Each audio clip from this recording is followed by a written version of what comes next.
이 방송은 짧게 한 작품에 대한 리뷰만 듣고 싶은 분들을 위한 요약본입니다. 전체 방송에는 더 풍성한 내용이 담겨 있으니까요. 책플릭스 채널을 확인해 주세요. 그래서 아무튼 망원동 자체가 의 글도 좋지만 뭐가 좋았냐면 어떻게 보면 이 맛집의 집합체 그다음에 그렇지. 누군가에게는 꼭 한번 가보면 좋은 체험의 공간으로서 이 망원동이 아니라 누군가가 살고 있고 누군가가 일상의 시간을 보내는 서사가 있는 어떤 공간으로서 망원동을 좀 보여준다는 점이 되게 좋았거든요. 그래서 이 작품과 비슷하게 공간의 서사에 대해서 얘기하는 다른 작품인데요. 그 다큐멘터리 영화고 제목은 집의 시간들입니다. 집의 시간들? 네, 집의 시간들. 이 작품은 이제 사실은 좀 더 큰 프로젝트, 이인규 작가가 만들고 있는 안녕 둔촌 주공 아파트라는 제목을 달고 있는 프로젝트의 일부예요. 그래서 이 둔촌 주공 아파트라는 제목에서 알 수 있듯이 둔촌 주공 아파트에 살았던 사람들이 자신의 집에 대한 기억을 얘기하는 그 프로젝트의 어떤 영상 부분인 거예요. 그래서 조금 소개를 배경식을 이거 좀 되게 필요할 것 같아요. 사진집도 나오고 막 이랬던 맞아요, 것 같은데. 맞아요. 이 프로젝트가 원래는 책이에요. 그리고 고양이들 막 대피시키고 이런 것도 있었던 것 같아요. 맞아요, 맞아요. 고양이들 많이 살고 이게 이 둔촌 주공 아파트는 이제 둔촌동에 있는 오래된 주공 아파트가 있어요. 주공 아파트니까 시 이제 주도로 만든 집이고 1980년부터 있었던 아파트인데 오랫동안 재건축 논의가 있었고 실제로 그래서 재건축이 결정이 된 거예요. 근데 이게 아파트가 80년부터 있었으니까 벌써 한 30년이 넘은 오래된 아파트인 거죠. 얼마나 많은 사람들이 살다 그러니까요. 있겠어요. 아파트 층고도 요즘 볼 수 없는 10층.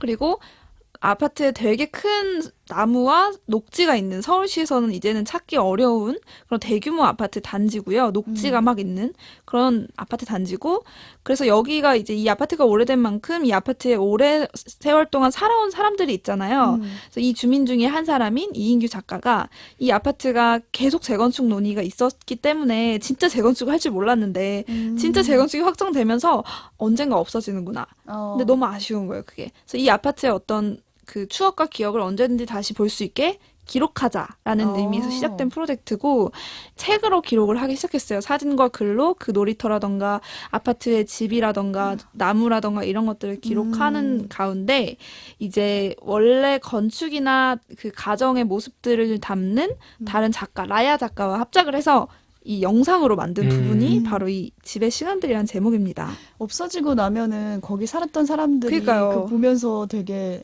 여기 추억하겠어요. 살았었어라는 얘기를 할 수가 없는데 이 책을 보면서 혹은 영상을 보면서 할 수 있는 거죠. 그래서 제가 저번 주부터 계속 사심을 담아 추천하는 게 제가 정말 똑같은 상황에 처해 있었거든요. 아, 진짜? 제가 정말 20, 30년 된 아파트에 되게 오래 살았는데 성산동에. 근데 어렸을 때는 되게 당연했던 그 아파트가 다시 커서 돌아오니까 너무너무 좋은 거예요. 근데 이 감정을 똑같이 이 영화에서 얘기를 하는 거예요. 그러니까 이렇게 오래된 아파트 지하 주차장도 없고 되게 낡아서 난방도 중앙 난방이에요. 너무 추워. 집이 다 불편한 거 이 영화에서도 얘기를 해요. 녹물이 나오고 춥고 막 불편하고 좁고 비효율적이고 공간이 되게 낡은 집인 거예요. 그리고 제가 살던 그 아파트도 진짜 계속 재건축 얘기 나오고 있고 그런 똑같은 상황이고 이 집에 대한 어떤 기억들 또 비슷한 정서를 공유해서 저는 너무 막 제 얘기 같은 거예요. 그래서 되게 재밌게 봤는데 사실은 작품적으로 봤을 때는 어떤 서사가 있고 어떤 사건이 있고 이런 게 아니라 그냥 정물화 같았어요. 저는 한편에. 액자를 걸어놓은 것 같았어요. TV를 켜놨는데 그 풍경을 이렇게 보여주는 그 아파트의 녹지, 집안 그다음에 그 집안 가정집 안에 있는 풍경들을 이렇게 사진처럼 보여줘요. 계속 처음부터 끝까지 계속.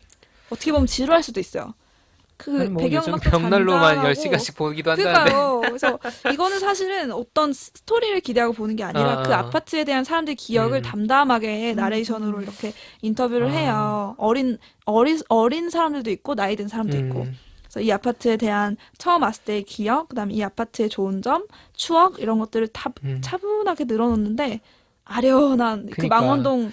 아무튼 망원동을 읽었을 때처럼 내 고향인 것 같은 내 머릿속 아슬한 그런 느낌들이 드는 작품이었습니다. 전 책디가 얘기했던 내가 쓰고 싶은 아무튼에서 할머니 얘기하셨잖아요. 그 이야기를 계속하면서 기억을 유지하는 어떤 그런 맞아요. 또 이 둔촌주공 아파트 실제로 사셨던 분들에게는 그런 이 계기가 책이야, 되겠네요. 그런 그런 게 마치 되겠네요. 영상으로 앨범을 만들어 놓은 음. 것 같은? 근데 이게 또 중요한 게 그 인터뷰들은 사실 개인적인 어떤 서사, 이 아파트에서 내 개인적인 경험에 대한 것들이지만 집이란 무언가에 대한 질문을 계속 던지는 거예요, 사실은. 내가 살았던 그 집이 10년, 20년, 30년 지나면 없어진다는 거. 없어지지. 그 집이 허물어지고 집터를 찾을 수 없게 된다는 게 어떤 의미인지 우리나라가 이제 아파트, 신축 아파트 좋을 거예요. 저도 이 둔촌주공 살래, 신축 아파트 살래 하면 신축 아파트 살 그렇지. 거예요. 근데 하지만 이런 아파트를 한 30년 주기로 부시고 없애고 아주 새로운 전혀 맥락 없는 어떤 새로운 공간을 만든다는 게 과연 좋기만 한가라는 질문이 저는 좀 들더라고요. 그래서 아무튼 이 망원동의 변화, 그러니까 망원동도 물론 살기 좋아졌고 편의시설 많아졌고 프랜차이즈 많아졌고 좋아졌죠. 하지만 그런 동시에 그곳에 살고 있던 서사가 끊어진다는 거에 대해서 경계하는 게 좀 좋지 않을까라는 마음도 들고 그래서 좀 맥락을 공유하는 것 같아서 한번 소개를 드렸습니다. 네. 궁금해지는 작품이긴 좀 하네요. 이렇게 좀 배경음악처럼 틀어놓고 천천히 보면 그러니까 약간 아련하면서도 힐링도 영상의 되고 ASMR 같은 거. 너무 영상이 또 아름다워요. 영상미가 있어요. 되게 그 녹지가 넓은 아파트 단지이기 때문에 그래서 조금 편안한 마음으로 또 할머니를 떠올리며 나의 고향을 떠올리며 좀 볼 수 있는 길지 않거든요. 한 1시간 그러게. 12분 정도 되는 막 작품이고. 이런 생각을 하게 되네요. 왜 이렇게 20년, 30년이 되면은 저도 지금 이 얘기 듣고 그 정도면 이제 재건축해야지라는 그쵸. 생각을 했는데 아파트가 낡아요. 그 정도면. 근데 또 생각해보면 외국은 되게 오랫동안 그쵸. 있는 건축물도 많잖아요. 그래서 우리는 왜 너무나 당연하게 좀 겉이 그렇고 안에가 좀 좀 맞아요. 닳았으면은 당연히 이걸 재건축해야 된다고 생각할까. 그냥 조금 더 보존할 수 있을 만큼 그 다른 방법은 없을까라는 그러게요. 생각도 다른 방법이 없나? 쉽지는 않죠. 그러니까 그러니까 고쳐 쓰는 게 불편하다라는 되게 게 새로 짓는 거에 이유가 된다는 게 왜냐면 유럽 그 오래된 건물 다 불편하거든요. 에어컨도 잘 안 되고 계단 있고 막 근데 하려던 이유들이 있을 텐데 아무튼 어떤 재밌었습니다. 재건축의 대상이 아니라 내가 사는 어떤 터전으로서의 집의 시간들입니다. 아무튼 한번 보시기를. 이거는 지금 왓챠 플레이에 네, 있습니다. 왓챠 플레이 있더라고요. 네, 저는 넷플릭스에 유튜브 없는데. 영화로 구입해서 봤고 왓챠 플레이 구독하시는 분들은 왓챠에서 보시면 되겠습니다. 네. 책플릭스